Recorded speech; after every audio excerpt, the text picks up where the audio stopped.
organizadora de formação de hábitos. E estou aqui dividindo o palco hoje com essa honra imensa de estar aqui junto com vocês, com a minha querida amiga Wendy Carraro, da Amore. Oi, pessoal. Muito boa noite. Nós estamos muito felizes. Queria agradecer, nós queremos inicialmente agradecer a oportunidade de poder fazer parte desse time. Achei bárbaro esse vídeo, né? Muito bacana, e é como a gente se sente na educação financeira, porque é um time, a gente não joga sozinho, a gente precisa jogar e a gente está no campo. E vou só dizer uma coisa, né? A única coisa é que a gente pode ir fazendo prorrogações. Mas nós vamos falar sobre isso também. Muito bem, e aí fala o que é. Vamos lá então, vamos seguir o script também, né? A gente trabalhou tanto para fazer o tal script, né? Vamos falar aqui, né? Então, vamos lá. Sejam bem-vindos e bem-vindas ao nosso segundo encontro gaúcho de educação financeira, o nosso EGEF. Embora seja o segundo encontro, é o nosso primeiro encontro presencial. E exatamente o seguinte, ele não está se realizando somente hoje. Nós iniciamos a realizar o encontro já fazem algumas semanas, para quem está nos acompanhando. Foram realizadas várias lives, foram 13 lives entre os educadores, diferentes horários, e está tudo lá no nosso Instagram, Educação Financeira RS, onde quem tiver interesse pode voltar, tem assuntos os mais diversos. E termina hoje de noite o EGEF?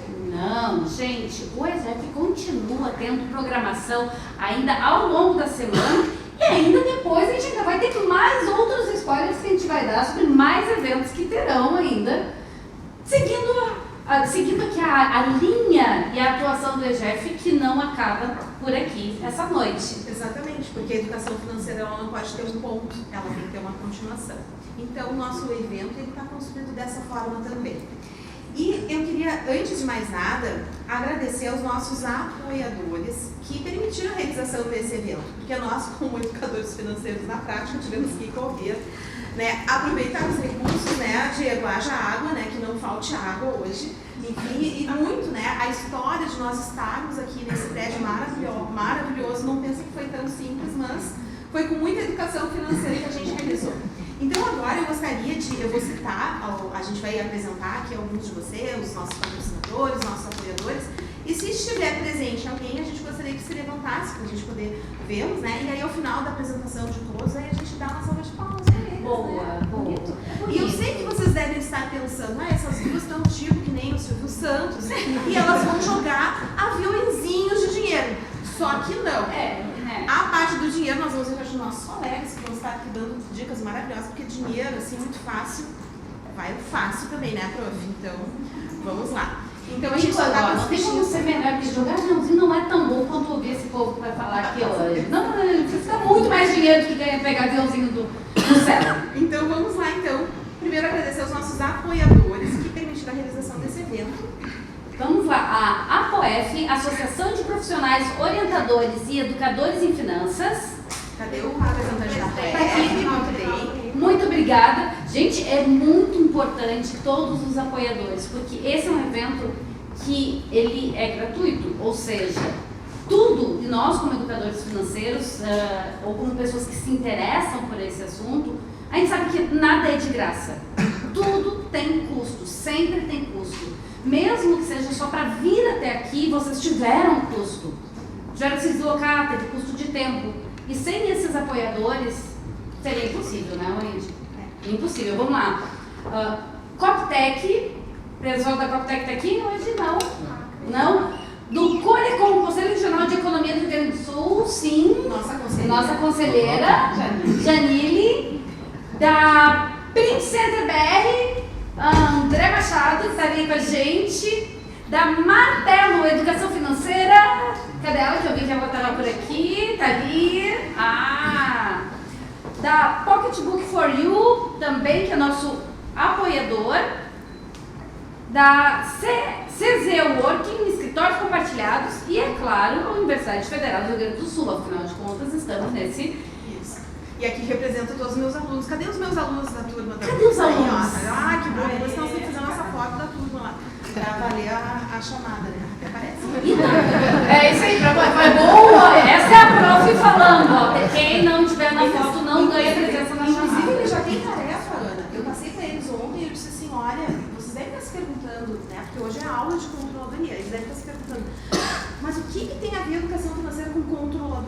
Se eu sou professora de controladoria e estou envolvida com a educação financeira, não adianta responder que a professora é o ente, não é isso.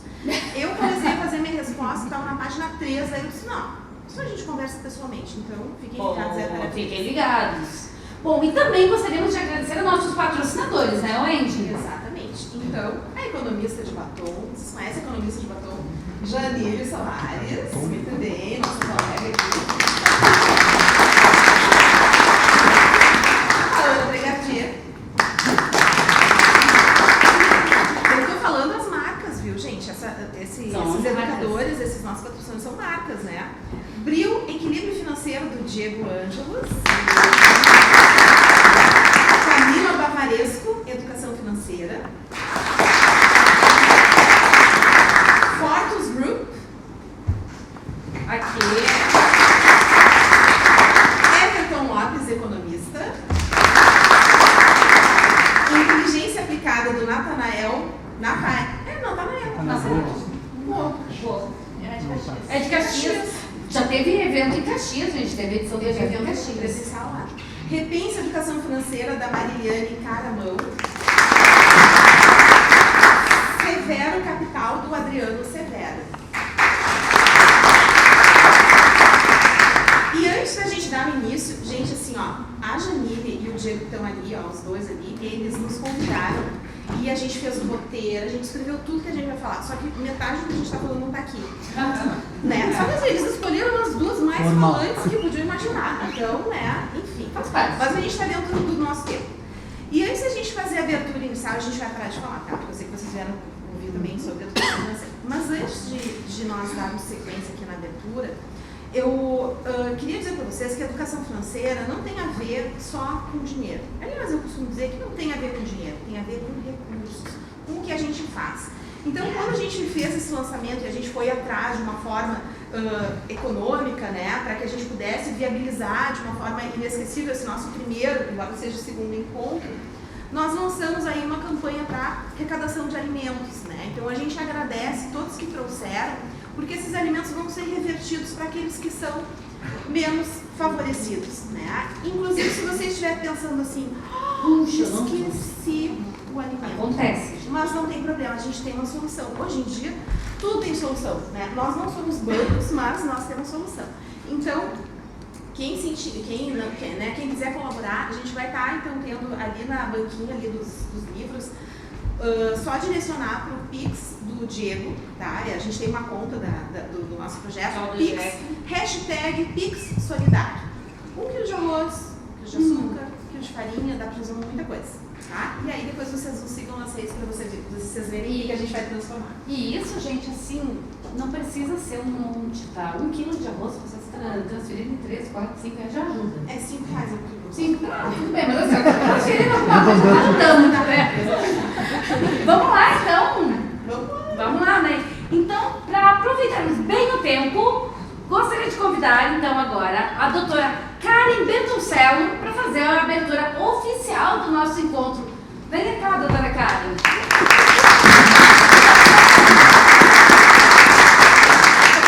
A doutora Karen Danile Bertoncello é juíza do TJRS, é professora do IMED, em Porto Alegre, doutora e mestre em Direito pela URGS, diploma da Université USMB, vai nos explicar, né, depois, tipo, dupla diplomação, né, em Direito dos Contratos Europeus de Consumo, diretora do Observatório do Crédito e Superendividamento da URGS, diretora do Brasil Com. Seja muito bem-vinda, doutora Karen, por favor.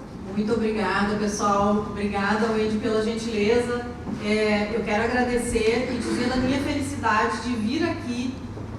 Particularmente é uma honra voltar ao URGS, que é a minha casa, e participar o que a gente chama no direito do microsistema, não é? Microsistema do crédito, porque vocês trabalham numa ponta, eu trabalho na outra ponta, e afinal de contas nós estamos aí com uma legislação tão nova. Diego, muito obrigada. Pessoal, nós tivemos em julho de 2021 a atualização do Código de Defesa do Consumidor. De uma maneira muito objetiva, eu gostaria de compartilhar com vocês o que está acontecendo hoje nesse ambiente da fase de negociação. Tá? Hoje nós temos a porta de entrada do superendividado, pessoa física, né, pessoa natural, que busca a solução das suas dívidas em relação a dívidas de consumo. Tá?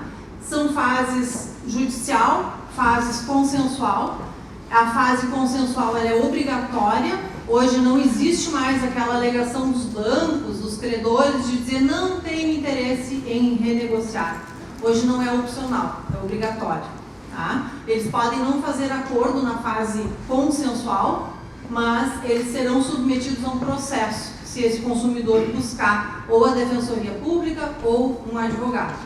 Então, de uma forma muito objetiva, a lei entrou em vigor em julho de 2021, contemplando renegociação obrigatória das dívidas de consumo. Não tem valor mínimo, não tem valor máximo. Ela excluiu algumas dívidas, como dívidas de garantia real, por exemplo, financiamento da casa própria, excluiu dívidas como de financiamentos rurais, dívidas de bens de consumo de luxo, mas nós não sabemos o que são até que o processo se instaure, portanto nós não presumimos que o bem seja de luxo, porque isso é individual. Tivemos um decreto recentemente editado pelo Poder Executivo, dizendo que o mínimo existencial seria de R$ 303 por pessoa no Brasil. Esse decreto está sob análise do STF, foi feita uma moção no Congresso do Brasilcom pedindo que o presidente eleito imediatamente revogue em janeiro, quando assumir, e do ponto de vista jurídico tem sido afastada a aplicação, porque parece-me que é notório que ninguém consegue sobreviver com R$ 303. Tá? Bom, do ponto de vista de procedimento, então, nós temos basicamente 3 portas de entrada para essa pessoa nos procurar. Primeiro, os PROCONs. Segundo, defensorias públicas ou o próprio Poder Judiciário através do SEJUSC, porque essa fase consensual ela é o que nós chamamos de competência concorrente, ou seja, pode ser procurado qualquer um desses órgãos. Não tivemos êxito na conciliação, imediatamente esse devedor vai ser orientado a buscar ou a defensoria ou um advogado para entrar na fase judicial. Ele precisa estar com um advogado. A fase judicial, ela vai ser processada numa competência que aqui no Rio Grande do Sul estabeleceu estadual. A designação do Tribunal de Justiça foi como uma inovação, porque no Brasil, do meu ponto de vista, não há nenhum tribunal que tenha feito isso. E hoje, a minha designação, portanto, nessas ações, ela é de competência estadual. Eu tenho processos de Uruguaiana, de Livramento, de Santa Maria, de São Gabriel, de todas as comarcas. Essa fase judicial, ela acontece com a nomeação de um administrador. Esse administrador, ele vai olhar o orçamento desse consumidor, olhar o que nós chamamos de mínimo existencial, ou seja, todas as suas despesas de sobrevivência e calcular o que sobra para distribuir. Em resumo, o artigo de lei diz que são 5 anos no máximo para pagar. Né? Entretanto, já há interpretação permitindo um alongamento desse prazo, porque muitas vezes não será suficiente para pagamento. No Brasil não se instalou perdão de dívida, não foi isso que a lei previu, mas sim renegociação, ou seja, parcelamento. E esse administrador nomeado, ele é um economista ou um contabilista. Alguém que esteja habituado a trabalhar com contratos de crédito ao consumo. Porque ali nós vamos trabalhar com os encargos, com o valor da renda, com o valor das dívidas e tentar extrair o que é possível na vida dessa pessoa. Tá? Hoje, então, nós temos ações que nós temos 10 credores no processo. Né? Depende da situação de cada indivíduo.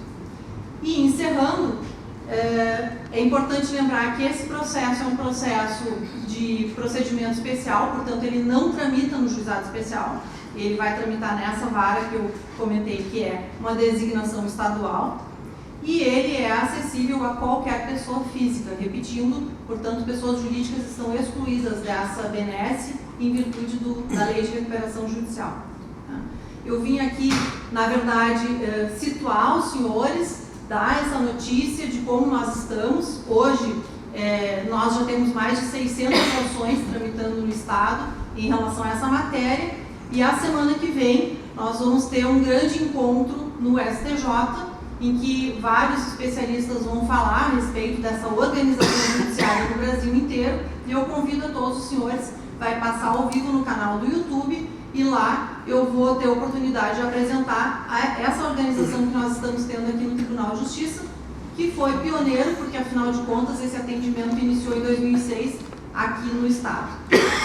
Muito obrigada, e eu fico sempre à disposição. O Diego tem os meus contatos, eu utilizo o Instagram para passar essas informações relacionadas à forma da condução do processo, quais são as possibilidades, e no próprio Sejusc aqui do Tribunal de Justiça também o canal de comunicação é por e-mail. Então fiquem à vontade para fazer contato. Pessoal, muito obrigada e boa noite.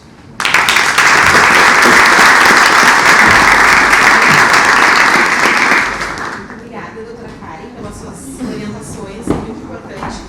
E para o nosso primeiro painel, nós convidamos, Janine, pode contar? Pode contar.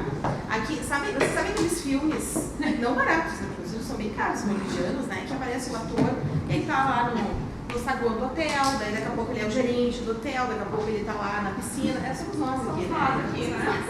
Então, convidamos então a economista de batom, a Janine Soares, que conduzirá a mediação desse nosso primeiro painel com o tema Como Sair e Evitar as Dívidas. Convidamos também para compor a nossa... é uma mesa imaginária, tá? Então, compor as cadeiras aqui, né, e a mesinha aqui. Os nossos colegas educadores financeiros, Girlene Silva, Everton Lopes, vocês estão tudo juntinhos, né? Mariliane Caramão e Bruna Hanauer, para então conduzir o nosso painel. Agradecemos a participação de vocês. E dúvidas sobre o painel, vocês podem fazer um escrito naquele bloquinho que vocês receberam e entregar para nós aqui nas laterais. E a nossa mediadora vai gerenciar. Muito bom. Boa noite a todos. Então, estamos aqui aproveitando o ensejo da doutora Karen, então, falando sobre o superendividamento. Então, vamos continuar nesse papo, né? Falar sobre dinheiro, a gente também tem que falar sobre a questão de dívidas. E como é que a gente vai evitá-las e sair delas. Né? A gente tem um cenário atual de que aqui no Rio Grande do Sul mais de 90% das pessoas estão endividadas. Mas eu vou começar então aqui com esse painel maravilhoso, aqui com os meus colegas educadores financeiros, perguntando, né? Eu acho que eu vou escolher uma pessoa aqui, né? Eu acho que eu posso escolher, então vamos começar aqui por essa ponta, né? Mariliane, boa noite. Vamos falar então sobre o que é endividamento? Boa noite. Boa noite. Boa noite. Então vamos começar por aqui, né? O que é o endividamento? Quando a gente pensa em Brasil, a gente tem a cada 10 pessoas, 8 são endividadas. Quando a gente pensa aqui no Rio Grande do Sul, a gente tem 7 endividados em cada 10 pessoas. E esses dias eu ouvi um amigo me perguntar assim, mas cadê? Onde é que estão essas pessoas, né? Onde é que se escondem? Aí então, já que a gente está aqui nesse meio, que eu vou perguntar se alguém tem coragem de se assumir aqui endividado. Quem aí é endividado?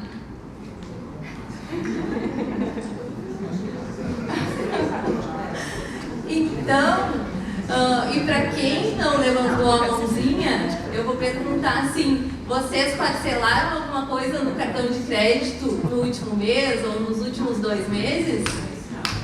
Não? Parcelou. Quem aqui tem financiamento imobiliário e não levantou a mãozinha? Quem tem carro financiado e também não levantou a mãozinha? Pois é, nós somos os endividados. Então, endividado é todo aquele que faz uso do crédito, né? E agora a gente vai ver daí, então, como é que se conduz esse crédito. Se ele pode ser bom ou ruim, né? Exato, exato. E uma questão quando a gente fala sobre endividamento é a diferença entre endividamento e inadimplência. Né? Então, não sei se quer explicar um pouquinho também, rapidamente, o que pode ser a inadimplência, né? Porque endividados, a gente já viu que muita gente, às vezes, nem sabia que era estar endividada, né? Então, e a inadimplência? Pois é, então se descobriram aí os endividados, né? Inadimplente, então, é aquele que já perde a sua capacidade de honrar os compromissos, aquele que atrasa um pagamento, né? Que tem parcelas a vencer ali e a parcela vence e ele não consegue pagar. Então, esse daí é o inadimplente. E aí, aqui no Rio Grande do Sul, a gente está falando mais ou menos de 34%, né, Janine, que é o que estava ali na nossa apresentação. Então, é isso. É isso aí, gente. Então, agora que a gente já entendeu qual é a diferença entre endividamento e inadimplência, a gente pode seguir adiante, então, né, gente? Uma das questões aqui bem importantes, né, que eu acho que eu vou seguir aqui na ordem, né, eu vou perguntar então para a Dirlene, de que forma a redução do número de endividados no Rio Grande do Sul, né, no Brasil também, poderá trazer benefícios para a sociedade como um todo, né? De certa forma, é saber quais os impactos, né, do endividamento, do pessoal endividado na nossa economia, na relação de consumo, no Estado. Dirlene, obrigada.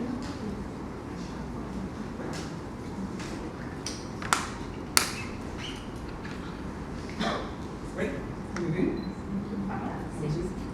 Eu sempre gosto de trazer, né, que a economia, nós aqui acho que trabalhamos muito com a economia comportamental, né, esse nosso comportamento. Porque quando a gente fala em endividado, normalmente as pessoas pensam que é uma coisa ruim, né? Pode ver que as pessoas levantaram a mão assim, né, temendo, assim.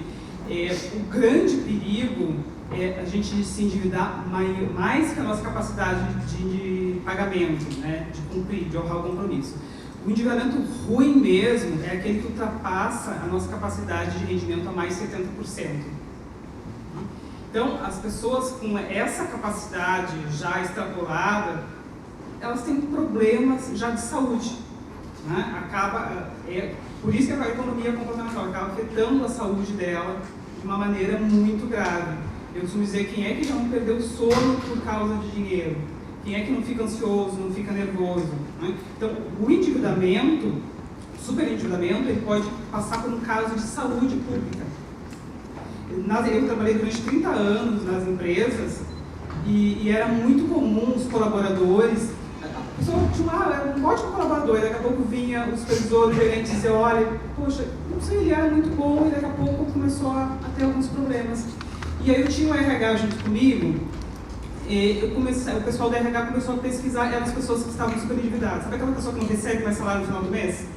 Né, porque já o cartão do mercado, enfim, o cartão da farmácia, tudo descontado e não recebe mais salário. Então, existem vários problemas, né, que o superendividamento ele vai provocar. Então, dentro do Estado, imagina o sistema de saúde pública. Quantas pessoas ali eles estão com problemas de ansiedade, de depressão, mas na verdade é um problema financeiro. E aí, agora já não lembro se foi eu ou se foi quem é que trouxe, né? Quando a gente fala de finanças, a gente não está falando só de dinheiro, não. A gente está falando de comportamento, a gente está falando de escolhas. Né? A Mari, semana passada, fez uma postagem que eu falei, Mari, que coisa maravilhosa essa tua postagem. Porque as pessoas, quando a gente fala de economia, vocês sempre pensam que é questão de poupança, investimento, de dinheiro. Sobretudo a gente está falando de escolha, né? De hábitos, né? De comportamentos. Né? Então tem tudo a ver a questão do endividamento, eu coloquei aqui, saúde, né? A questão do Estado, a gente pode colocar principalmente aí o sistema, né, de saúde, né, do Estado vai desafogar, claro que a economia vai melhorar também, né? Mas vamos colocar saúde em primeiro lugar, né? Vamos combinar. Exatamente. É bem importante isso, né? E lembrem sempre que a questão de cuidar das finanças não é só débito e crédito, não é só quanto se tem na conta ou quanto não se tem, né? Mas tudo isso que a gente está trazendo aqui essa noite, além disso, é a questão de saúde mesmo, é a questão da gente poder fazer boas escolhas em relação ao nosso dinheiro, certo? E levem isso hoje também. Então, se vocês ganharam, não sei se todos ganharam, mas eu imagino que sim, caneta e papel, já anotem aí para praticar isso também, né? Então, já anota aí que esse é um aprendizado, né? Levar isso adiante para praticar. E tudo isso é importante também, né? Praticar tudo que a gente está aprendendo aqui, né? Não adianta só a gente vir, escutar e não praticar, tá bem, pessoal? Então, vamos lá. Então, as damas primeiro. Então, vou aproveitar e perguntar para a Bruna. A Bruna que está aqui conosco, né? Bruna, o que tu consideraria uma questão assim de que leva, o que leva mais as pessoas ao endividamento? As principais causas, os principais motivos, e aqui entre os colegas também, se alguém quiser também comentar, a gente toca o microfone aqui. Bruna. Boa noite a todos. Eu acredito, e diante também das experiências e dos atendimentos que eu faço, e vejo muito assim que a questão do endividamento vem muito das pessoas também não se conhecerem, né, de desejarem muito o que os outros têm. Né? A gente olha muito para o lado, né? As pessoas acabam olhando assim, o que aquela pessoa tem? Eu queria ter um carro assim, eu queria ter... sim, são desejos, são sonhos e a gente deve sonhar, mas a gente precisa sonhar de acordo com a nossa realidade e muitas vezes nos conhecer também, porque muitas vezes a gente acha que aquele carro, por exemplo, né, vai nos realizar e aí a gente conquistou aquele carro e aí, mas esse carro, mas eu agora quero outra coisa que aquela pessoa tem e aí a pessoa vai buscando e às vezes acabam realmente se colocando em situações, principalmente financeiras, né, de risco, que acaba assim gerando endividamento e já vi pessoas perderem, né, esses bens que elas pensaram que tinham conquistado e acabaram perdendo porque não conseguiram honrar com os pagamentos. Né? Uma realidade muito grande, né, que a gente consegue ver isso acontecendo no dia a dia. Nós, educadores financeiros, vemos isso. Imagino que nas rodas de conversa de vocês ou na família tenha acontecido já algum caso desse tipo. Né? Acho que todo mundo tem algum caso ou conheceu sobre isso. Né? E aí acaba que a gente não conhece de fato quais são os nossos, o que realmente nos satisfaz. E às vezes a gente nem precisa de tanto, né, de tantos bens, a gente nem precisa de tanta matéria, né? Às vezes a gente precisa realmente para se satisfazer e ser feliz, né, coisas que talvez não custem tanto, né, e às vezes não custe tanto a nossa saúde, né, a nossa saúde mental, a nossa saúde emocional principalmente. Então, acredito que a gente, e hoje ainda, a gente vive num mundo em que as redes sociais, elas nos influenciam muito. Então, a gente tem, né, tá sempre ali se alimentando de desejos, né, do que as outras pessoas têm. Então, isso também acaba aumentando, né, essa ânsia, assim, por ter, né, mais coisas. E, inclusive, uma experiência minha, né, quando mais jovem, eu tinha também o hábito de, comprar... Né, isso, eu gostaria disso, eu gostaria daquilo, e muitas vezes eu nem usava, esquecia que eu tinha aquilo, era muito consumista, e aí depois de ter ficado inadimplente, né, tive uma experiência negativa, eu, com a minha experiência, consegui quitar as minhas dívidas e ter uma nova consciência financeira. Então, isso fez com que, eu sempre trabalhei na área financeira, estudei administração, e mesmo assim, né, não foi suficiente, eu tive que aprender na prática, na dor mesmo, e aprender que realmente o que eu buscava ali, às vezes era satisfazer, cobrir emoções, às vezes, que aquilo ali só cobria por um tempo e entrava num ciclo, né, que não saía. De comprar para se sentir bem e aí daqui a pouco me sentia mal porque eu não conseguia pagar. Então, tive que passar por essa experiência para conseguir enxergar ali, né, o que eu precisava fazer para mudar essa realidade e aí ter realmente as finanças mais no controle e conseguir realmente realizar aquilo que me satisfazia de fato. Né? Então, eu acredito que para a gente conseguir ter esse controle melhor, a gente se conhecer, começando por aí. Muito bem. Pessoal, só para lembrar para vocês que vocês podem fazer perguntas, tá? Quem tiver perguntas pode escrever no papelzinho no bloquinho e a Wendy e a Ana podem pegar também, tá bem? Queria complementar a fala da Bruna, que foi maravilhosa, muito exemplificou bem o que eu chamo, tá, da diferença de um mundo real e um mundo ideal. Tu colocou, estudava administração, né, sempre trabalhei na área financeira, mas na minha vida eu não conseguia aplicar. Então eu trago, né, o mundo real, a tua vida, e o ideal lá, é uma pessoa, né, das finanças, na TV tá tudo bonitinho, tudo lindo, né? E a gente tem casos, né, de economistas, administradores, contadores, que na empresa conseguem ter uma gestão financeira maravilhosa, mas nas suas vidas, nas suas famílias não conseguem ter. E aí entra a educação financeira, entra nossas crenças limitantes, entra o tabu, né, em relação ao dinheiro, que é muito forte, né? Muitas outras questões, né? E eu gosto de trazer aí a diferença da educação e da inteligência financeira. Inclusive a minha empresa é de estratégias e inteligência financeira. Eu gosto de usar esse termo inteligência financeira. Eu gosto de trazer assim, ó, a educação são ensinamentos formais sobre finanças. Né? Então a gente faz um curso, por mais que tem educação financeira nas escolas, é muito recente. Né? Na nossa época ninguém aqui teve, certeza, né? Educação financeira nas escolas. Mas é aquele conhecimento, hoje em dia a gente pode ter através de um aplicativo, de vídeo, um artigo, enfim, a gente tem esse conhecimento, você pode fazer um curso de extensão. Mas a inteligência financeira seria colocar em prática esses conhecimentos. Né? No curso de administração, certeza que teve administração financeira, mas na tua vida tu não estava conseguindo colocar em prática.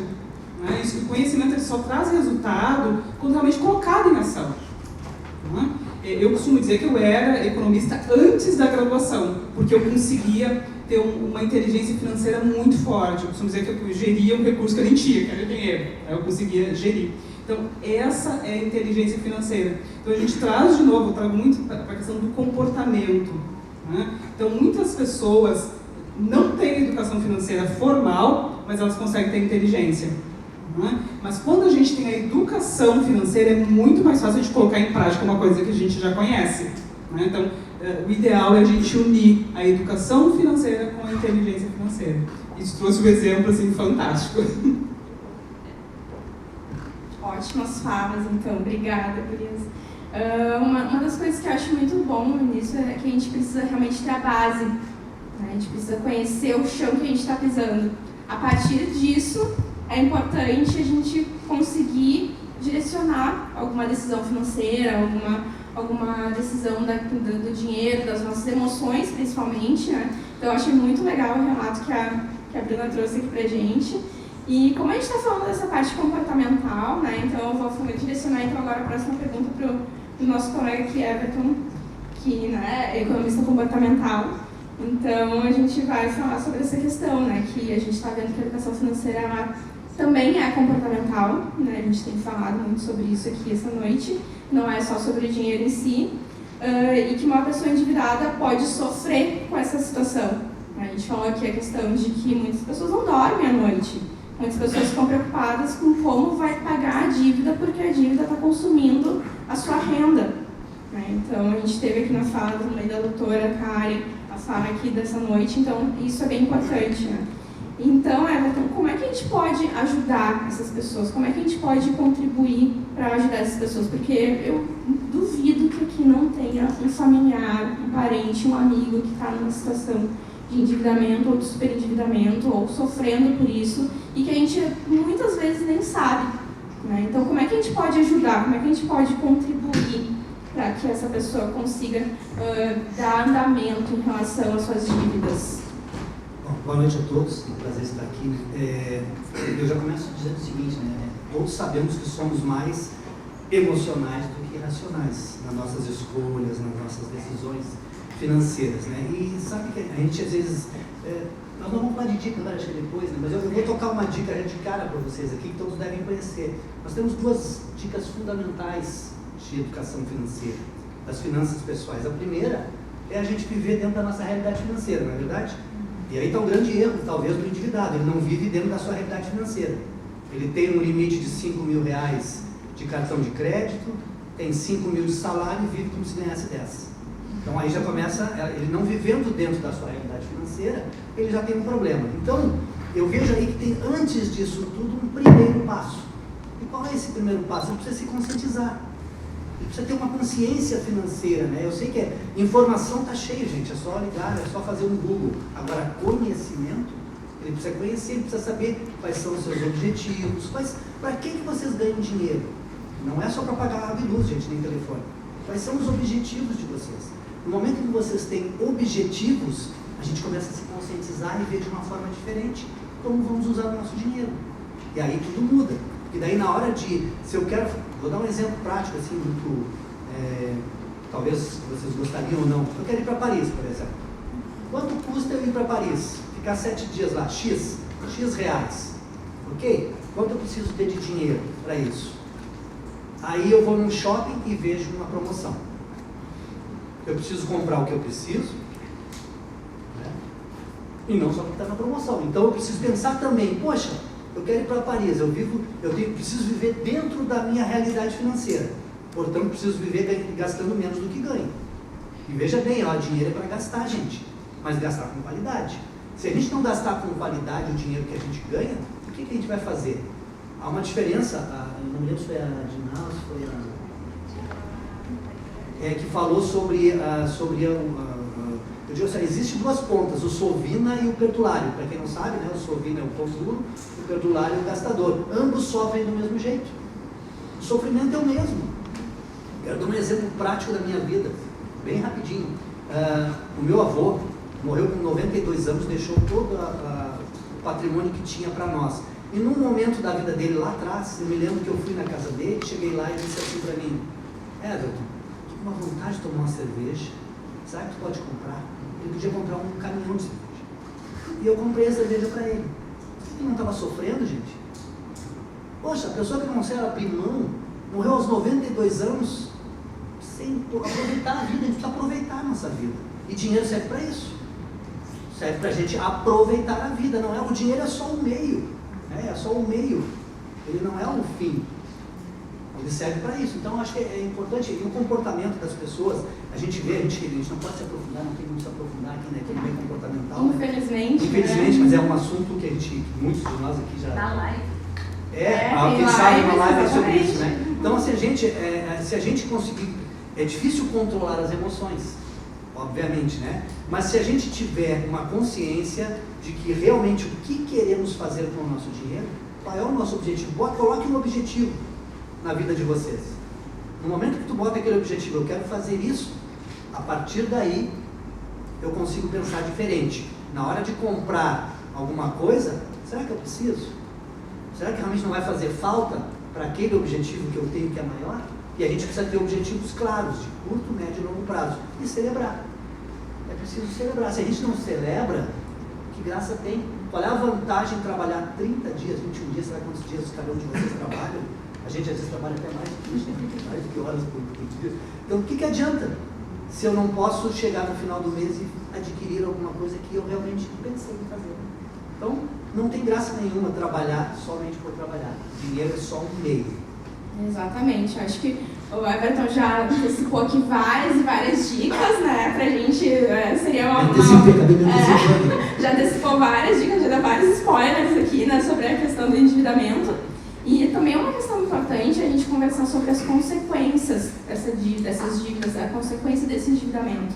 A gente já falou aqui que uma pessoa endividada, né, afeta a sua saúde, né, as suas relações, afeta também o quanto ela consome na sociedade. Então a gente sempre ouve falar, quem que já ouviu falar da famosa roda da economia? A famosa roda da economia tem que girar. Então uma pessoa que consome menos, compra menos, ela precisa... Janine, uma coisa importante que a gente, eu não lembro agora, se eu vou dizer errado, alguém me corrija, por favor, tá? Muitos casais se separam hoje por não falar sobre dinheiro. Eu não me lembro se é a terceira ou a segunda. É a segunda, né? Tá, o segundo, já, em algum momento atrás era a terceira, já é o segundo. É preocupante. É o primeiro motivo de brigas. Então, não falar sobre dinheiro. A gente precisa, né? Quem é casal, o objetivo é o mesmo, não importa quem ganha mais, o objetivo é o mesmo. A gente precisa falar sobre dinheiro para poder, né, realizar os nossos sonhos. Exatamente. Gente, eu acho que a gente já pode, né, ir falando para mais dicas, né? Vamos ver aqui. Posso? Pode sim. Se deixarem, né? Então, Isso é papo para muito tempo, né, gente? Então... é para muito isso que o Everton falou, é o que a gente estuda na economia comportamental de diversas formas. Enquanto quem está disposto a vender alguma coisa, a publicidade está aí estudando todas as nossas ações o tempo todo, a gente está pensando que está tomando atitude racional. Mas a gente tem que ter bem claro isso, né? Que a gente está lidando com as nossas emoções. Então, à medida que a gente só ter o start em pensar sobre isso, a gente já, para aí e começa a se analisar melhor. E outra, já que o Everton também estava nas dicas, e agora a gente está numa época de festas de final de ano e tal, eu queria só falar da regra dos 15 minutinhos. A gente sai para comprar alguma coisa, sai para comprar um presentinho para uma pessoa, do amigo secreto, e daqui a pouco tu vê aquela camisa ali que é exatamente do jeito que tu usa e tal, e alguma coisa que não estava na tua programação. E tu pensa, leva ou não leva? Sai da loja ou sai da frente do computador ali, pensa, vai tomar uma aguinha, espera pelo menos 15 minutinhos pensando, será que eu preciso mesmo daquilo ali? E aí vai, de repente eu não preciso e posso direcionar aquele dinheiro lá para minha viagem para Paris, né? Quem sabe? Exatamente. Já anotem então regra dos 15 minutos, né, para evitar consumo compulsivo, tá, gente? Isso, consumo compulsivo é um dos motivos de endividamento, né? Então é bem importante. Aliás, ele tem nome, né? Chama-se onomania, né? Para quem não sabe, onomania é o consumista compulsivo, tá certo, doutora? Esse, né? Exatamente. Gente, Dirlene, uma dica para o pessoal aqui para poder ou organizar ou evitar o endividamento. Arrumarem essa sua regrinha dos 15 minutos, eu gosto da regrinha dos 3 P's. Alguém conhece a regrinha dos 3 P's? Oi? A Mari passou a regrinha dos 15 minutos e eu gosto da regrinha dos 3 P's. Alguém conhece? Os 3 P's, né? Quando a gente passa na loja, ou como a Mari bem falou que hoje em dia para consumir não precisa, né, sair de casa, a gente está na frente do computador, do celular, né? Então, se perguntar, quando vejo uma coisa, tem aquele impulso de comprar, se perguntar, primeiro, P, é o do porquê. Ele vai medir por que eu vou comprar, qual é a utilidade, né, daquele bem para mim. Né? O segundo P é o eu preciso. Ele vai medir a urgência. Será que eu preciso daquilo agora? Né? Isso acontece muito agora, a gente está entrando na Black Friday. Tem que ser hoje, né? A gente está entrando na Black Friday, normalmente as pessoas compram porque está em promoção. Né? Então eu trouxe isso. Né? Não sei nem quando é que eu vou usar aquilo. Né? Não preciso. Então vem esse segundo P, o eu preciso. E o terceiro, o último e derradeiro P é eu posso pagar, mas pagar sem sacrifícios, né? Sem entrar no limite do cheque especial, sem entrar no rotativo do cartão de crédito, poder pagar mesmo e continuar tranquilamente, dormindo. Então, passar pelos 3 P's. E sim, para todos, bom, tá. E aí, nesse último P, inclusive eu posso pagar, tem a questão do sacrificar um sonho. Eu gosto de fazer um pensamento bem filosófico do Augusto Cury, que é uma pessoa que eu gosto, fiz um coaching nas emoções da escola dele, que é, sem sonhos a vida não tem brilho, mas sem metas os sonhos não têm alicerces, e sem prioridades os sonhos não se realizam.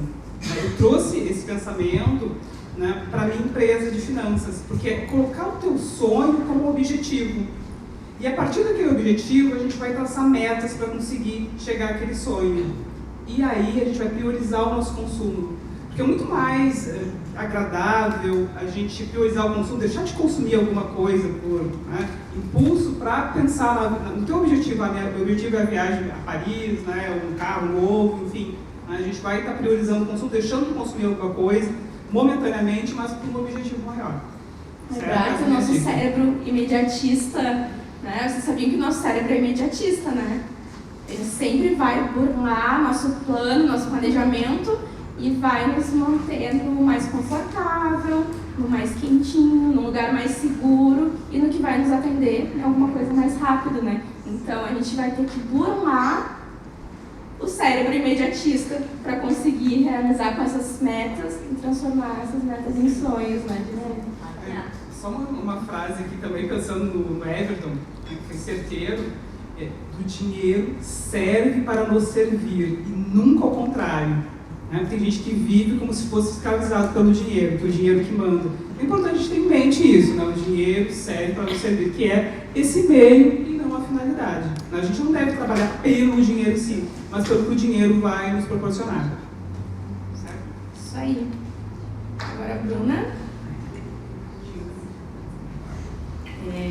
Além, né, da gente trazer sempre para a consciência, né, e se perguntar se a gente realmente pode comprar, se a gente, por que a gente vai comprar, eu acho que a gente pode usar algumas ferramentas a nosso favor também, que hoje a gente utiliza tudo por aplicativo, né? Então, se nós pudermos entrar lá no aplicativo do cartão de crédito e reduzir aquele limite que está lá pré-aprovado para a gente, né? Ao invés de ter lá R$4.000 pré-aprovado para o limite, a gente tem aplicativos já que a gente consegue reduzir e fazer nosso próprio autocontrole, vamos dizer assim. Então, diminuir esse limite, reduzir esse limite também nos ajuda no momento que daqui a pouco a gente não parou para pensar, né, na hora de comprar, se eu poderia pagar ou não, se estava de acordo alinhado com os meus objetivos. E aí, na hora de pagar, não pensou nisso e aí tu reduziu ali o limite do teu cartão. E aí, na hora de pagar, não tem esse limite. E aí, pode te ajudar a fazer pensar naquele momento, por que eu estou com esse limite reduzido? Eu tenho um objetivo e tal. Então, pode ajudar a trazer para a consciência, né, esse pensamento. E outra coisa, né, a gente também tem hoje muito hábito de consumir pela internet. Então, tirar aquele preenchimento automático do cartão de crédito também auxilia nesse ponto, né? Porque às vezes a gente, naquelas compra com um clique, né? Então é muito rápido, né? A gente nem pensa se a gente precisa ou não, se a gente pode ou não pagar, e a gente comprou com o clique, já está chegando, né? Daqui a pouco.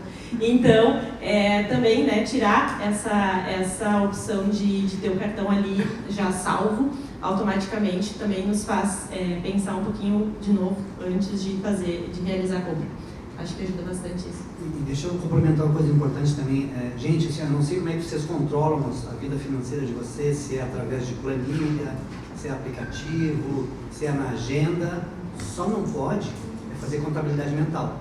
Então, tem que funcionar. O que for mais confortável para vocês, façam. Porque às vezes as finanças pessoais, né, a educação financeira em si, quando a gente fala de planilha, né, não é só planilha, a Wendy mesmo já comentou isso bastante vezes aqui, né, não, educação financeira não é planilha, mas a gente precisa controlar, e a gente precisa ter um tempinho de qualidade para cuidar do nosso dinheiro, porque, como eu disse, que era o meio, é através dele que ele proporciona tudo que a gente tem de bom, tudo que vocês querem. Então, façam um controle, tenham um tempinho de qualidade para cuidar do dinheiro de vocês. Muito boa. Gente, a gente já passou então pelas dicas, né? Eu gostaria então de responder aqui uma pergunta. Então a gente vai fazer aqui, a nossa mesa vai responder essa pergunta, tá? A pessoa que mandou a pergunta, né, diz que está endividada por ajudar os familiares. Né? Então, que ajuda, mas que a cada ajuda acaba desorganizando o seu próprio planejamento, suas próprias finanças. Então isso acontece muito também. Então, que dica que a gente pode dar para essa pessoa, né? Eu acho que uma das questões principais, né, claro, a gente tem a questão da gente ser humano, da gente querer ajudar mesmo numa situação, mas eu acho que é muito importante, acho que todos vão concordar que dizer não é importante em alguns momentos, né? Então, a Everton já está... Eu me agucei um pouquinho aqui. Quem já voou de avião, hein?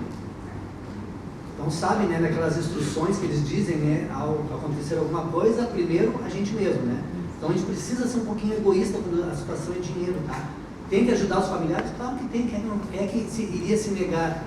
Mas desculpem, né, gente, se a gente não tiver condições de fazer, a gente vai acabar se atolando em dívidas, doutora, super endividados estão lá cheios, né? Vão se atolar em dívidas, não vão conseguir ajudar a pessoa, e a gente sabe que isso é um fato emocional, acaba não ajudando a pessoa e se prejudicando também. Então, muito cuidado ao emprestar dinheiro para parente e amigo, até porque a gente acaba às vezes perdendo até o amigo. Sem contar que também a gente tem que pensar se a gente realmente está ajudando aquela pessoa, né?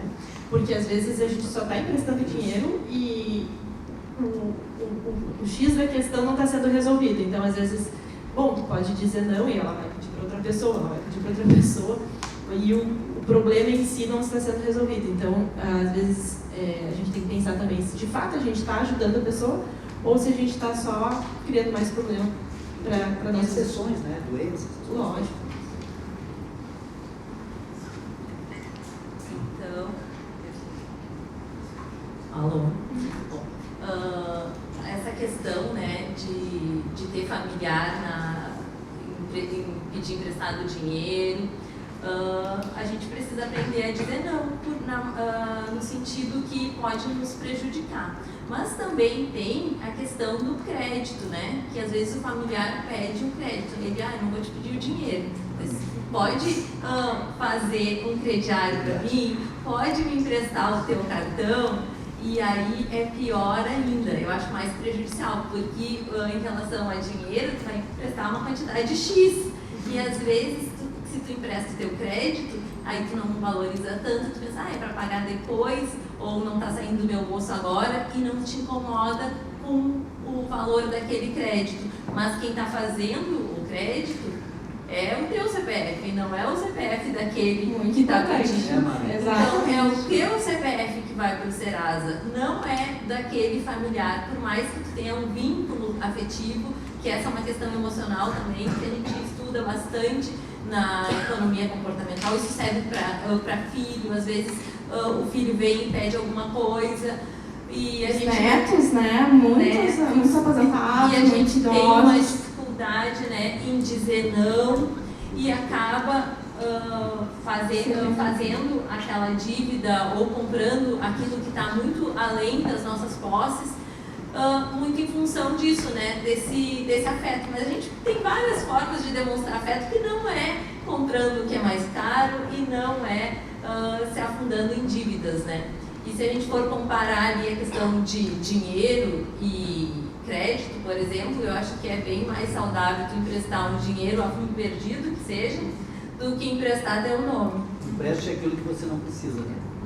Ou, vou dar mais uma dica, né? Ao invés de emprestar dinheiro, paga para a pessoa um acompanhamento, uma mentoria financeira, um acompanhamento com educadores financeiros, né? Então, também é uma questão que pode ajudar muito. Com certeza vai solucionar a questão da pessoa. Também chegou uma pergunta sobre, que também tem um pouco a ver com isso, sobre a questão do seguinte: o endividado está doente financeiramente, né? Não doente financeiramente. Aí a pergunta é, deverá procurar um psicólogo ou um educador financeiro? Ou uma outra alternativa. Eu participei muitos anos aqui, agora não tem mais, na Cruz Vermelha quem conhece o AA?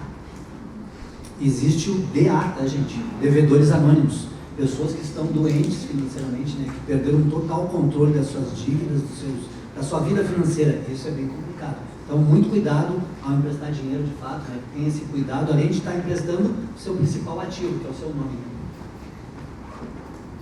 Exato. E é bem importante isso, né? A questão a gente fala aqui muito sobre comportamento, né? Mas essas questões sobre finanças, o educador financeiro, sim, o educador financeiro é um profissional que pode, sim, contribuir de muitas formas, ele vai contribuir tanto na organização financeira quanto nas questões comportamentais, né? Então, isso é bem importante. Mas a gente não pode, né, simplesmente ignorar as questões que eu já tive casos que passei por uma psicóloga, né? Então, já aconteceu isso, e isso é bem importante também fazer um acompanhamento. Tá, gente? Uma rodada rápida aqui sobre as suas redes sociais. Mari? @Repense Educação Financeira. Segue aí, gente, já, ó. Entra aí no Instagram, @Repense Educação Financeira, segue, tá? @Dirlene.economista no Instagram, no LinkedIn, Dirlene Silva. Tem também meu site, www.dirlenesilva.com.br. Tão importante quanto o endividamento, quanto a organização financeira, Everton Lopes, investidor. Boa. Em todas as redes. @Bruna Hanauer Finanças. Gente, quero muito agradecer. Eu sou a Janine Soares, a economista de Batom. Muito obrigada por essa noite. Espero que vocês apliquem tudo que a gente está falando aqui, né? E que no vermelho fique só a cor do batom. Bolso da gente não.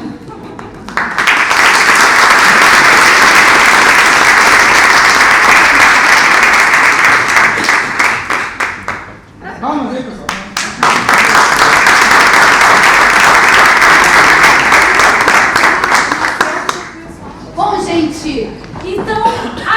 Agradecemos a todos que compuseram a mesa e agora vamos convidar o educador financeiro Diego Ângelos, que conduzirá a mediação com o tema Organize as suas finanças para sempre.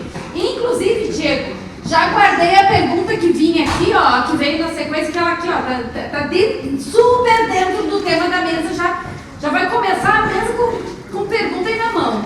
E para compor a mesa, também convido os educadores financeiros. Adriano Severo, cadê o Adriano? Vem, Adriano. Gente, palmas para Adriano, Gabriela Rodrigues, Camila Bavarese e Camila Lorena. Sejam bem-vindos e bem-vindas à nossa mesa. Diego. Pessoal, lembrando, dúvidas aqui para o painel, escrevam, nos avisem, eu e a Wendy, a gente fica passando por aí e pega as dúvidas com vocês para trazer aqui para a mesa. Então, primeiramente, boa noite a todos. Então, Diego Ângelos, né? Então, é um prazer estar aqui. É incrível vendo todos aqui. Né? Vocês não sabem o quanto é incrível a gente ter começado um projeto numa conversa, né? Ano passado, estávamos aqui presente a todos. Então, realmente é incrível. Então, é um prazer também estar aqui com nossos colegas, né? Educadores financeiros. E falamos, primeiramente, primeira parte de endividamento. Falamos então essa questão, né, do quão difícil está a realidade da população brasileira, principalmente passando, né, de uma pandemia que ainda estamos vivendo, né, esse momento. E agora a gente tem, posterior a essas dicas incríveis dos nossos colegas, né, vamos falar um pouquinho de como organizar a casa, como organizar, né, as nossas finanças aí, né, dentro da nossa casa. Então vou começar, né, a fazer uma pergunta para Camila, né? Daí você já se apresenta, fala um pouquinho ali das suas redes sociais. A Lawrence e a Bavarese, né? Então vamos lá, começar do lado esquerdo aqui. Anteriormente, meus colegas comentaram muito que o quão importante é ter sonhos, né? Ter objetivos para sair de uma situação não tão simples assim, de endividamento. E o que separa, Camila, as pessoas dos seus sonhos, né, e seus objetivos de concretizar? O que separa isso? Oi, pessoal, boa noite. Bom, eu acho que... Tá bom, só? Tá. Eu acho que o que separa é a questão do imediatismo e do consumismo e também a falta do planejamento. Então, o que acontece? A gente, né, tá ali no dia a dia, comprando, gastando, né, e a gente, vamos aqui na festa, vamos viajar, vamos passear, vamos viver, né? E o que acontece? A gente tem também um sonho, né? Então vamos seguir o exemplo da viagem para Paris. Temos então, né, este sonho, que é lá em julho do ano que vem, né? Que é a viagem. Só que o que acontece? O dia a dia vai, né, nos consumindo. Então estamos ali, gastando, comprando. Chega no final do mês, o que acontece? Opa, não sobrou dinheiro. Vamos deixar para o mês que vem, né? Mês que vem, o que acontece? A mesma coisa, né? E assim o tempo vai passando. E o que acontece? Chegou julho do ano que vem. Opa, era a minha viagem. E a viagem vai ficar para o ano que vem. E vai ficando, e vai ficando. Porque a gente, né, não fez o planejamento, a gente não bolou um plano de ação, digamos assim, para realizar o sonho, né? Então, a gente precisa, assim, ter muito claro quais são os nossos objetivos, quais são os nossos sonhos e, principalmente, ter esse planejamento de como chegar lá. Quanto que eu preciso guardar no mês para atingir, para conseguir fazer essa viagem lá no ano que vem. Então, eu acho que essa questão do imediatismo e do consumismo, né, a gente é atacado a todo momento por propagandas. E o que acontece? A gente sempre vai ter o que comprar, né? É o modelo mais novo, é a nova versão, né? É aquela blusa que eu não preciso, mas é bonita, tem promoção, né? Então a gente precisa sim ter o nosso objetivo bem definido, porque daí fica mais fácil na hora de, opa, não vou comprar, porque eu não preciso, né? Eu quero viajar. Acho que isso aí. Com certeza, então agora a Camila Bavarese vai complementar. Boa noite, pessoal. Na verdade, eu acho que está complementando, mas tem um ponto bem importante também que nos separa dos nossos sonhos, dos nossos objetivos, que é não ter sonhos e objetivos. Né? Hoje em dia a gente está tão automático que a gente não sabe o que a gente quer ter, o que a gente quer ser, o que a gente quer fazer. E eu vejo que isso é uma dificuldade muito grande. Nos atendimentos eu vejo, eu pergunto qual é o teu objetivo, o que tu quer? Não sei, não pensei sobre isso. Então eu acho que antes, né, do planejamento a gente tem que parar e pensar, né, quem somos nós, o que a gente quer, o que a gente gostaria de fazer. E depois disso, né, claro, transformar esse sonho em um objetivo, né? Como a Camila falou, dar valor para ele, dar um prazo para ele, o que eu vou fazer para chegar lá no momento, né, no prazo que eu quero e realmente botar em prática.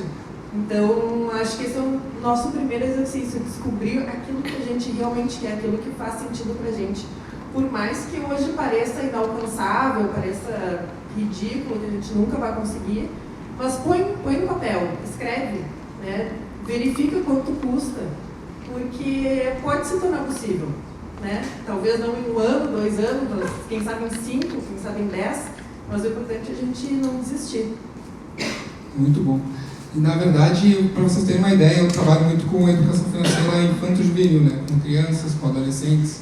E já aconteceu na sala de aula perguntar para jovens de 14, 15 anos qual o seu sonho e eles terem dificuldade de dizerem os seus sonhos, né? Então é algo que está virando crônico na nossa sociedade. A gente tem que mudar isso, né? E eventos como esse, tantas outras atividades, todos esses colegas fazem esse trabalho incrível para realmente mudar esta realidade. Agora, a Gabi vai fazer a próxima pergunta aqui.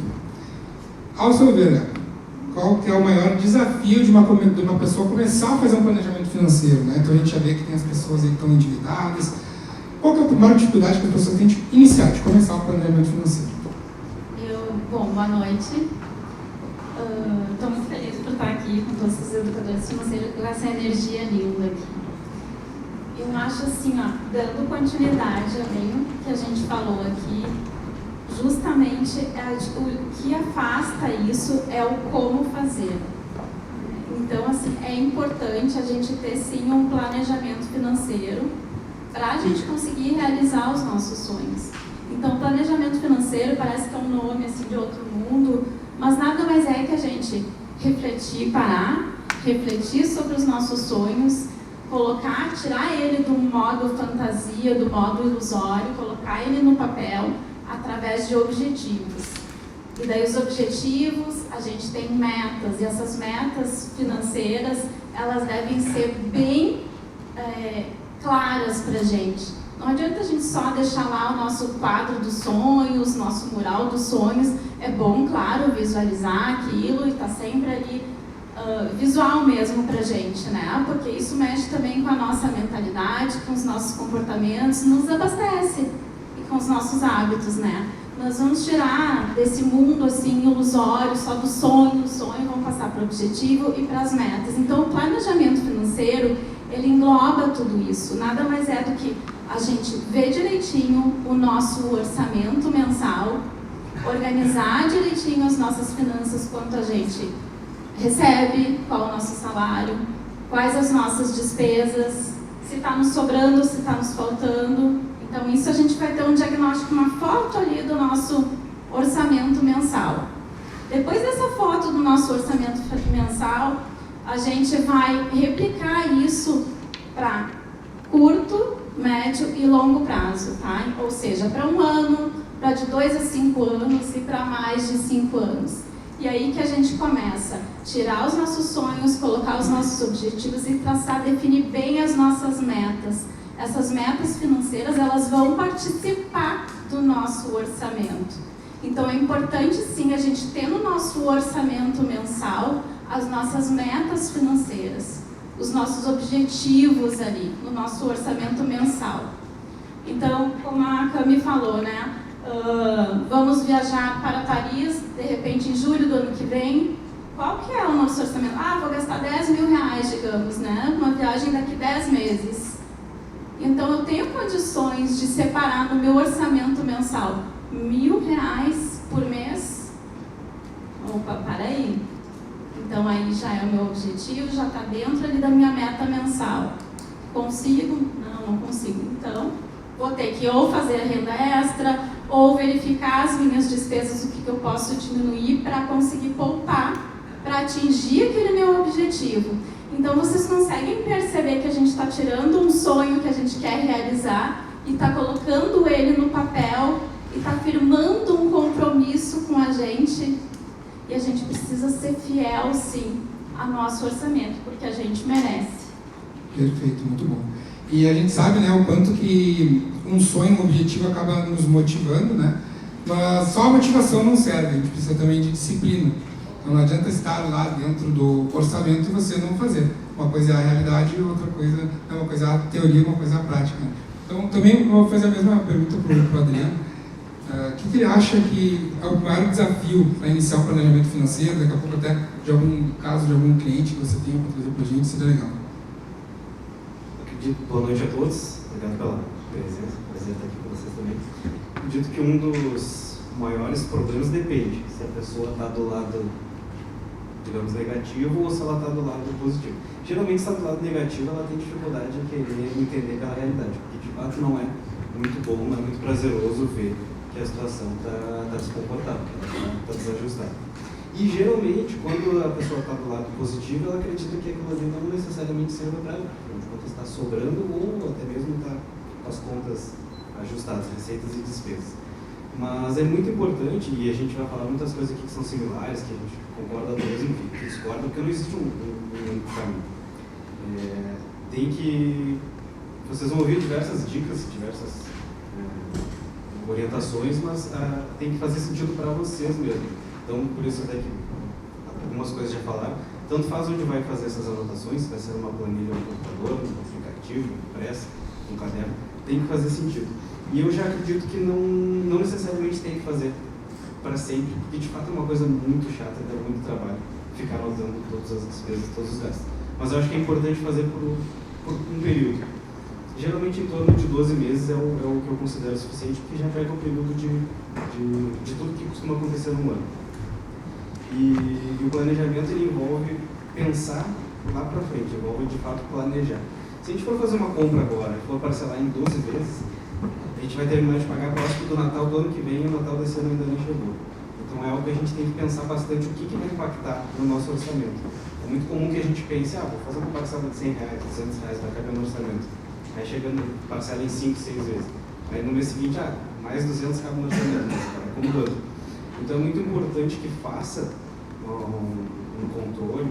Tem algumas dicas básicas, assim, que seria a descrição daquilo que a gente está ou gastando ou recebendo, que é importante a gente anotar receitas e despesas, o valor, obviamente, e categorizar elas. A partir do momento que a gente tem essas 3 informações iniciais, a gente já consegue fazer uma avaliação de para onde está indo de fato o nosso dinheiro, qual é a categoria que a gente está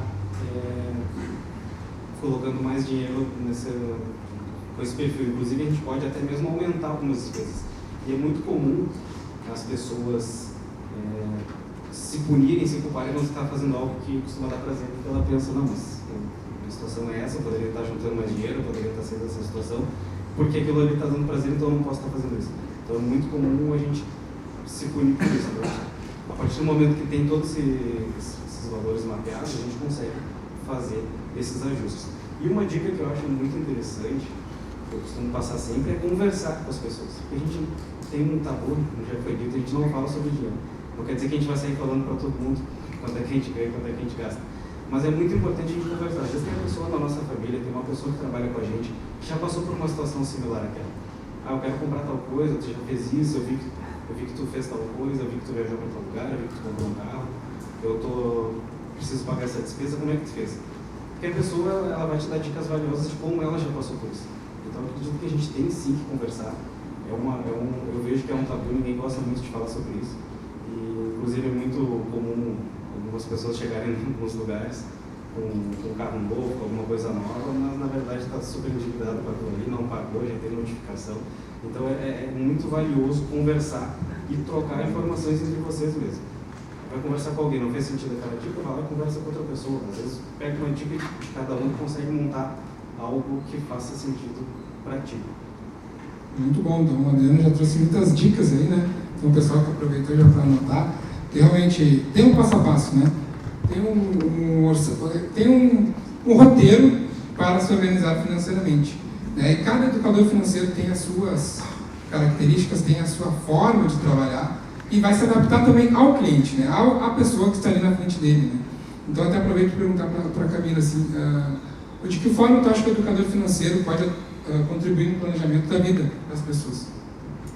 Bom, o que acontece? O educador financeiro mostra as possibilidades, mostra as opções, mostra os caminhos que a pessoa pode seguir. Então, assim, a pessoa, às vezes, ela não tem nem noção do que ela pode fazer, né? E o educador financeiro, então, mostra esses caminhos exatamente para que a pessoa possa, né, tomar as melhores decisões, né? Então, assim, o educador, ele mostra como ter, né, como é possível ter as finanças equilibradas, saudáveis, né, sem ter que se endividar, mas conseguindo realizar seus sonhos, sabendo como utilizar, sim, o cartão de crédito. Ele pode ser nosso amigo, ele não é nosso inimigo, gente. Ele tem diversos benefícios, só que a gente tem que saber utilizar, né? Então, o educador mostra também toda essa questão de trazer o sonho para os objetivos, criar metas para a gente atingir, né? Então, assim, no momento que a gente constrói todo esse planejamento financeiro, ele está totalmente conectado com o planejamento de vida da pessoa, né? A pessoa começa a enxergar, opa, se eu conseguir este plano, se eu começar a poupar agora, ano que vem eu vou conseguir fazer aquele curso, né? Daqui a 2 anos eu vou conseguir fazer minha viagem, daqui a 5 anos eu vou conseguir mudar de cidade, enfim, seja qual for o sonho, né, das pessoas. Então, está totalmente ligado, né? Muito bom. A gente tinha um script, mas assim, as perguntas que a gente tinha já foram praticamente sanadas, e o bom é que a gente vai ter tempo para responder as perguntas dos participantes que estão aqui, né? E com certeza vai impactar e resolver a vida, se não de uma pessoa, de muitas que estão aqui, né? Então, pergunta difícil, tá? Difícil. Como descobrir qual é o seu sonho?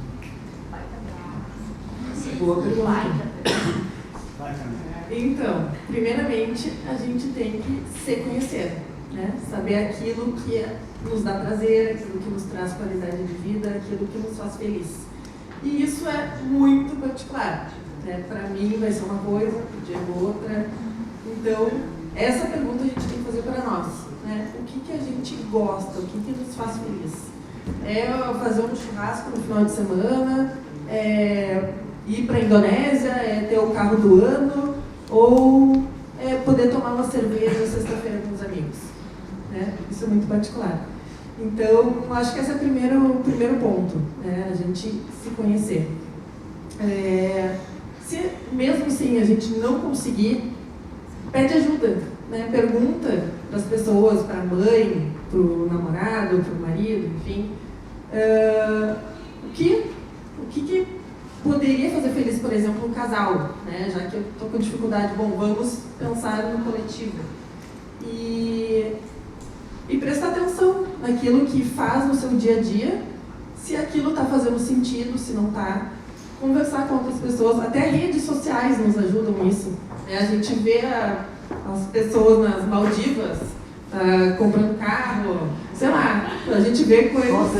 Só ostentando. Ali pode ser um bom indício daquilo que, eu gostaria de estar lá, gostaria de ir para lá um dia, ou gostaria de ter esse carro, ou, enfim, qualquer coisa assim. Então, eu acho que é por aí o caminho. Ótimo. Eu acho que assim, ó, o sonho está muito ligado também, anda paralelinho ali a nossa missão e o nosso propósito, tá? Eu tô aqui hoje realizando um sonho não precisa ser só coisas grandiosas. Então, e a gente precisa celebrar isso. Cada acontecimento, cada coisa que a gente, no nosso caminhar, porque muitas vezes a gente sempre fica esperando acontecer, querendo um grande resultado, sabe? Mas a gente tem, ok, sonhos grandiosos, mas a gente tem os nossos objetivos, as nossas metas, e eu acho que isso, o que nos move, a gente tem que observar, né, se autoconhecer, como a Camila falou, mas o que nos move, o que nos dá prazer, o que a gente gosta de fazer, sabe? E aí a gente vai começar a refletir. Vocês podem perceber que sempre vai estar ligado à nossa missão e ao nosso propósito, à nossa paixão. Acho que os sonhos é muito isso. Muito bom. Aproveitando, Gabi, pode manter aí com o microfone para a pergunta. Vai ser interessante para ti aqui. Tu comentou nós estamos comentando sobre sonhos, sobre objetivos, né? E muitas vezes a gente anda sozinho, mas a gente anda junto com alguém, né? Alguém do nosso lado, um companheiro, uma companheira, né? E esse é o desafio. Como lidar com as finanças em casal? E aí, Gabi, como é que funciona? Pois é. Não é uma coisa muito fácil, viu? Eu digo por experiência própria. Eu sou super pão dura e o meu marido, assim, é um louco desvairado da compulsão, super compulsivo. Então, assim, ó, é o equilíbrio, né? O 8 e o 80. Então, o que a gente faz? Não dá para ser mensal. Semanalmente, a gente senta. Vamos tomar uma cervejinha, um vinho? Vamos, sim. Aí estou eu lá, louca das planilhas, que eu adoro o Excel, né? E ele falou, meu Deus, lá vem aquela doida das planilhas, né? Mas depois que ele toma um segundo, terceiro chopp ali, ou tacinha de vinho, ele já começa a falar tudo que gastou, já começa a botar... Eu acho que sim, finanças tem que ser quando é finanças em família ou finanças em casal. Eu tenho um filho de 15 anos que ele participa do nosso orçamento, ele participa do nosso planejamento, e eu acho que isso é super importante. Então, assim, sempre lá no início do ano, pega janeiro, e a gente conversa sobre... Nós fazemos joguinhos, a gente faz um jogo e cada um coloca ali os seus sonhos, o que quer realizar. São 3 itens, para onde quer viajar, enfim, os sonhos. E depois a gente abre aquilo ali. E nisso a gente faz o sonho da família, os objetivos da família, daquele ano, daqui 2 anos, porque tá tudo certo, gente, se os nossos sonhos, se os nossos objetivos, eles vão mudar. Porque é conforme o nosso caminhar, e para isso a gente tem o planejamento financeiro. Para isso a gente tem o nosso orçamento, porque a gente vai analisar ele, o orçamento mensalmente, e tá tudo certo se a gente vai mudando. O importante é a gente ter um controle, fazer uma análise. Isso é importante. E se tiver que mudar, tá tudo bem. Então, assim, acho muito importante as finanças do casal e conversar sobre dinheiro. Muitas vezes o casal fica até escondendo, né? A mulher normalmente, o cartão de crédito. Existe a infidelidade financeira, que é justamente isso. É delicado. Isso aí dá uma noite de conversa, né? Mas é muito importante que o casal esteja unido. E sim, fale sobre dinheiro. É muito importante isso. Finanças de casal, finanças da família. E não tem idade. É criança, é adolescente, porque, claro, tem o como falar, o jeitinho de falar. E como eles vão entender, as crianças, né, os adolescentes, enfim. Cada um tem o seu momento, né, do clique ali. Mas o mais importante é, desde o início, isso ser conversado sempre em família, todos participarem do orçamento, senão não tem o comprometimento, inclusive, dos sonhos, dos objetivos. Bacana. Falando em sonhos, né, também, novamente, eu acho que realmente é importante, todos estão trazendo. Hoje estamos vivendo aí no mundo das redes sociais, né? E enxurrada de promoção, enxurrada de patrocínio, né? E nas redes sociais, e-mail, a gente acaba até não sabendo nem o que a gente quer, né? Acho que essa atividade dos sonhos que a pessoa anterior perguntou é porque a gente às vezes acaba se espelhando no que a gente vê nas redes sociais, né? E perguntar para a Câmara, tu acha que a publicidade ela é uma das responsáveis pela questão do endividamento e pela falta do planejamento financeiro das pessoas? Sim. O que acontece, né? A gente, sim, a todo momento, né? Na verdade, é no celular, é na televisão, é no outdoor, é em qualquer lugar a gente está sempre recebendo promoções, né? Então, até foi dada a dica antes, né? De tirar o preenchimento automático, né? Do cartão de crédito. Mas sim, gente, tirem também notificações, porque a gente fica recebendo em todo momento, né? Ali o iFood, né? Chega, agora eu falei iFood, provavelmente vai chegar aqui a notificação, né? Dizendo da promoção da janta. Então, assim, a gente a todo momento está sendo bombardeado, né? E no momento que a gente não tem, né? Voltando lá para os nossos objetivos, se a gente não tem os nossos objetivos claros, sempre em mente, a gente vai gastar com qualquer coisa.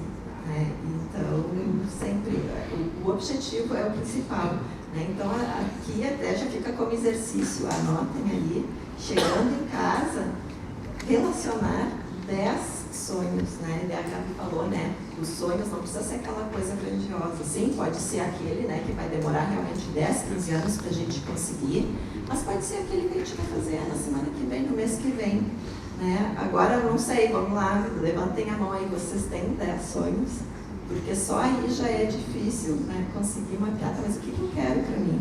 Né? Essa é a primeira pergunta. No momento que vocês têm isso claro, vai chegar ali, né, aquela notificação, aquele lançamento ali. Não, mas eu poderia, né, é bem interessante esse lançamento aqui, mas eu prefiro, né, guardar e esperar para o meu objetivo. Fica bem mais fácil, né? Tu traz essa consciência financeira para o teu dia a dia. Muito bom. E a gente sabe, né, que essa questão das redes sociais tem muita relação dos algoritmos. Então, tudo que tu curte ou que tu espera um pouquinho a mais e dá aquela olhada, acaba começando a aparecer mais. Então, ó, já fica a dica aí, sigam todos os educadores financeiros, porque vai começar a aparecer dicas de finanças para vocês ao invés de propaganda. Então, já fica a dica aí. No final, a gente vai passar de todos aqui. Agora, para o Adriano, uma pergunta também que chegou agora, bem bacana. E não é uma regra, já vou antecipando, não é uma regra, mas ele vai dar a opinião dele, que eu acho que é importante. Qual o percentual da renda, né, seria ideal que deve ou sobrar no final do mês, né, ou até daqui a pouco vai te trazer um pouquinho na tua fala para complementar, se você acha que acredita nessas fórmulas de 50, 30, 20, etc. Conta um pouquinho para o pessoal. Eu não acredito nessas fórmulas prontas. Elas servem, não é que elas são totalmente inúteis, né? Elas têm um pouquinho, porque às vezes a gente não sabe por onde seguir. Então, às vezes, vai tentar encaixar a sua realidade naqueles percentuais já pré-definidos. A melhor maneira de descobrir é fazendo o seu planejamento e entendendo a sua realidade. Então, mas para não sair sem um percentual, sem nada no meio, estipula o seu percentual e vê se vocês vão conseguir atingir durante os próximos 2, 3 meses. Se conseguir atingir, beleza. Será que eu posso aumentar um pouquinho mais? Começa com valores baixos, percentuais baixos. 2, 3%, 5%, não tem problema. O importante é começar. Porque a partir do momento que a gente começa e vê que aquilo está funcionando, a gente tende a buscar aumentar esses valores que sobram. Então, já foi falado aqui também, a gente tem que curtir, tem que usar o dinheiro. Então tem que achar um equilíbrio. É tudo um equilíbrio. E, por exemplo, tem cliente que ele não gosta de usar planilhas, mas ele consulta todos os dias o extrato dele. Então, por ali ele vai seguindo, ele vai se controlando. Tem gente que precisa ter aquele controle mensal, que não gosta de fazer diariamente, semanalmente. Então, depende muito de cada um. A partir do momento que vocês entenderem a realidade de vocês vão conseguir estipular esses percentuais e vão em busca do que faz mais sentido e de um equilíbrio para vocês. Muito bom. Agora, a Camila. Agora, isso aqui. Seguinte. Tem 2 perguntas aqui, tá, nesse papelzinho. Uma delas a gente vai deixar para o próximo EGEF, já fica o convite para vocês, né? Seguindo nas redes sociais, 2023 teremos com certeza, né? Terceira, uma pergunta que atualmente, qual o melhor investimento a ser feito, né? Parte das finanças. Essa parte de investimentos realmente seria mais um encontro que a gente poderia falar, né, infinitamente. Mas assim, já respondendo, depende. Então vai depender de tudo isso que a gente está falando, vai depender do teu objetivo, do teu sonho, do quando tu quer esse teu objetivo, né, do teu momento atual da tua vida. Então é algo que realmente a gente precisaria de muito mais tempo para fazer. Mas a segunda pergunta, acho que vale a pena a gente conversar um pouquinho aqui, e perguntar para a Camila. Não se endividar, ou seja, né, a gente falou anteriormente que a dívida, né, é somente usar o cartão de crédito, você já está endividado. Mas você não usar o crédito, é algo positivo ou ele pode ser negativo? Né? O que você acha nessa relação? Não usar o prazo, não usar o crédito? Para mim não existe regra, né? Acho que vai muito da disciplina da pessoa. Se para mim é ok fazer uma compra em 12 vezes, eu sei que, né, isso está dentro do meu orçamento durante os 12 meses, ok. Se eu não tenho toda essa disciplina, se eu não sei como é que vai ser o meu mês seguinte ou outro, enfim, é melhor não fazer, né? Isso falando especificamente de compras parceladas. Quando a gente fala de empréstimos, de financiamentos e tal, claro que o ideal é não fazer, né? Mesmo que seja a compra de um carro, enfim, se eu puder esperar, me planejar e comprar ele à vista, com com certeza vai ser melhor. Eu vou pagar menos pela mesma coisa, aliás, bem menos, porque eu vou deixar de pagar juros, né, pelo financiamento, e vou receber juros durante o tempo que eu vou estar investindo esse dinheiro para comprar lá na frente. Então, a minha compra vai sair bem mais barata, vai sobrar mais dinheiro para os meus outros objetivos, o que é ótimo. Se eu não posso esperar, eu preciso agora, enfim, não tem jeito, né? Vamos procurar a maneira mais barata, mas vai ter que ser feito o crédito. A mesma coisa acontece com casa, enfim. E nesse caso, né, em qualquer tipo de empréstimo que não seja para um bem ou para algum investimento, enfim, é prejudicial, né? A gente sabe que acaba consumindo parte do nosso orçamento que não tem volta, né? A gente deixa de poupar para o nosso sonho lá, que a gente definiu, para o nosso objetivo, para dar dinheiro para o banco, né? O que eu não acho justo. Enfim, mas isso vai muito do comportamento. Então, só finalizando, acho que realmente depende de cada um, depende da disciplina de cada um. E por isso é importante a gente se conhecer também, né? E não se boicotar, entender quais são os seus limites, quais são as suas limitações e trabalhar para que isso prejudique o menos possível. Muito bom. Bom, pessoal, o que acontece, né? A gente está aqui com 4 grandes educadores financeiros, né?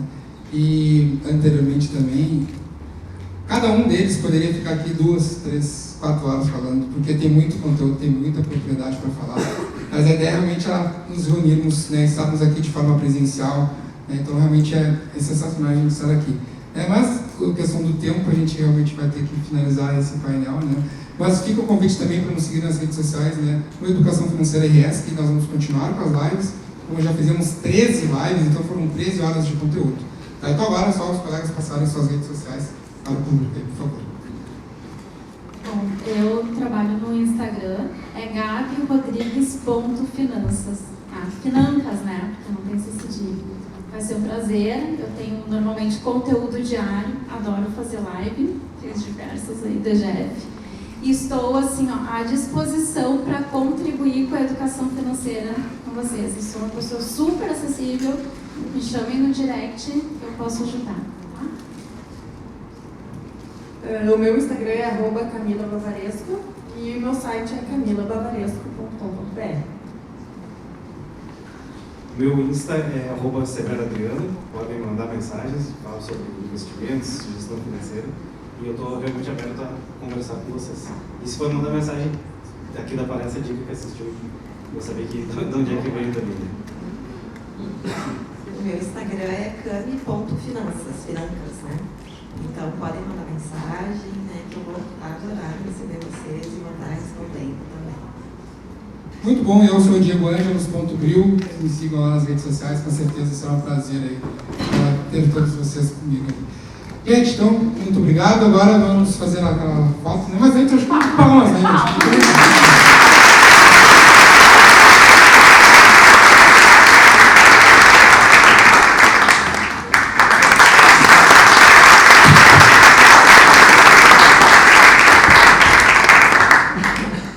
gente? Agora sim a gente vai animar vocês.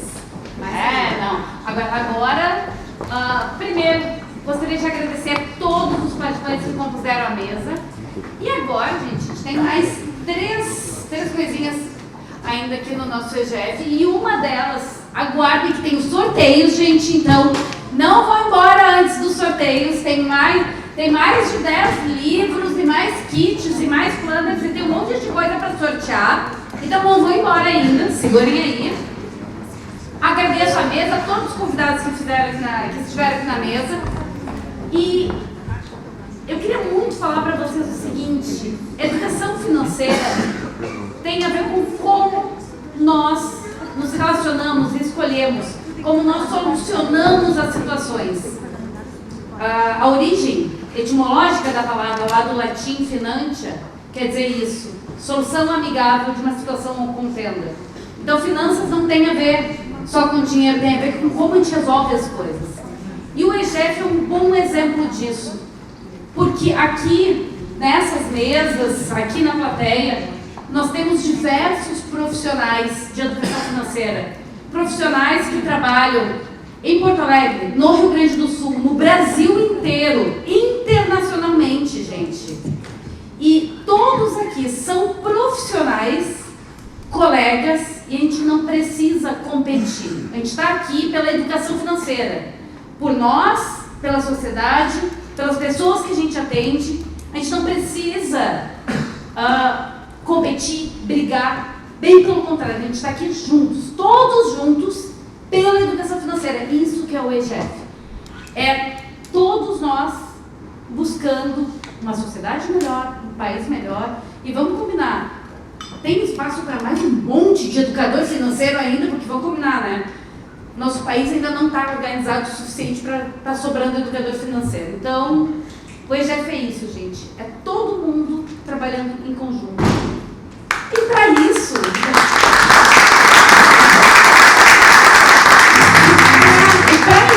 gente, para representar, simbolizar esse momento, a gente gostaria de fazer um agradecimento e uma homenagem especial a uma pessoa que representa a nossa educação financeira, tanto aqui em Porto Alegre, Rio Grande do Sul, no país.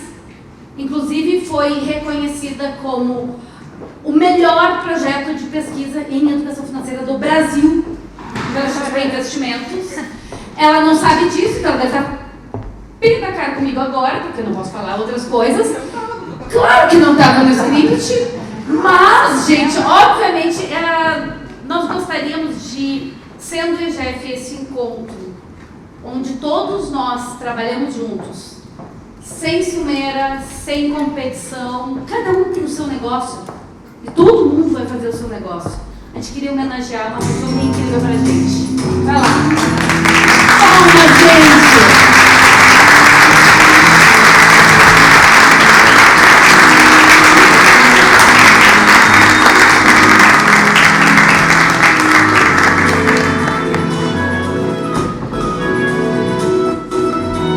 Jamile, faça o favor, Jamile. Vai. Janile. Vai, Janile. Diego, vamos lá.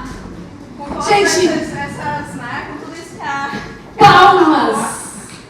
Palmas muito forte, porque assim, ó, a educação financeira do Rio Grande do Sul, mostrando a pesquisa, o valor no Brasil inteiro. Vocês têm noção? Melhor trabalho de pesquisa do Brasil, reconhecido pela XP. O Brasil inteiro participou disso. É a nossa querida Wendy. Mas, gente, eu sou controladora, como passou isso aqui desapercebido? Ai, gente. E os nossos colegas também não sabiam, os colegas que participaram aqui também não sabiam. Ai, gente, nossa, muito obrigada. Eu inclusive, nossa, assim não faço. Não precisa falar do negócio, pode deixar que já arranjei fala pra ti agora. Bem, gente, muito obrigada, é uma grande satisfação. Eu acho que eu vou repetir o que eu falei no início. A educação financeira é um time, nós todos estamos aqui. Esse convite especial que eu fiz para os meus alunos foi de propósito, a gente está aqui de noite, né, envolvido aqui, porque a gente precisa disseminar, cada um de nós aprende a ser educador pelas nossas experiências. Eu vou fazer uma coisa, sabe? Eu vou dedicar essa homenagem pro meu pai. Gente...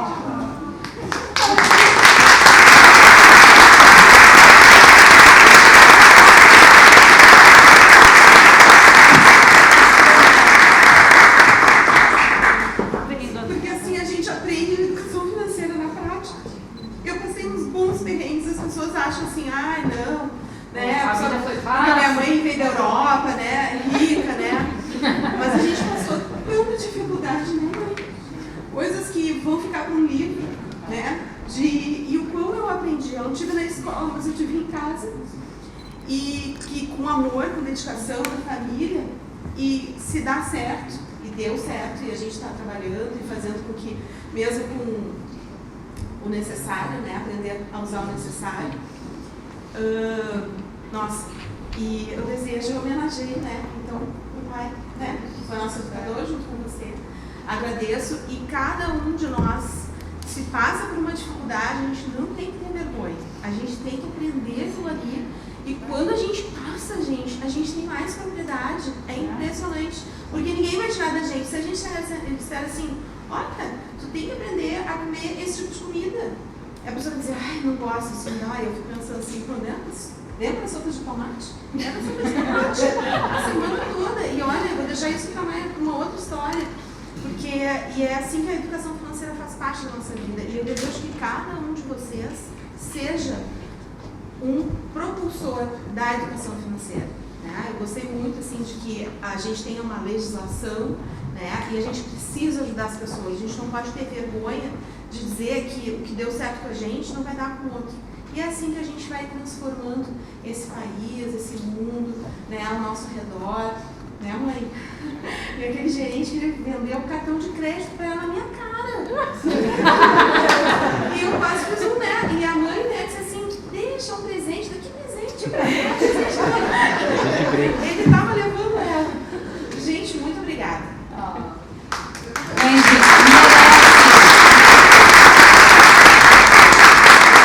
Pessoal, sintam todas e todos representados aqui pela Wendy. Porque quando ela foi lá em São Paulo receber o prêmio no Brasil todo, é o trabalho dela, mas é o trabalho dela, o trabalho dos alunos que estão aqui com ela, o trabalho dos parceiros, dos colegas, dos amigos, que a gente também, em conjunto, está trabalhando. Então, sintam-se representados e merecem, Wendy. Faz um trabalho incrível. Viu? Ó, não precisam falar. Gente, foto, já tirou foto? Deu. Aê!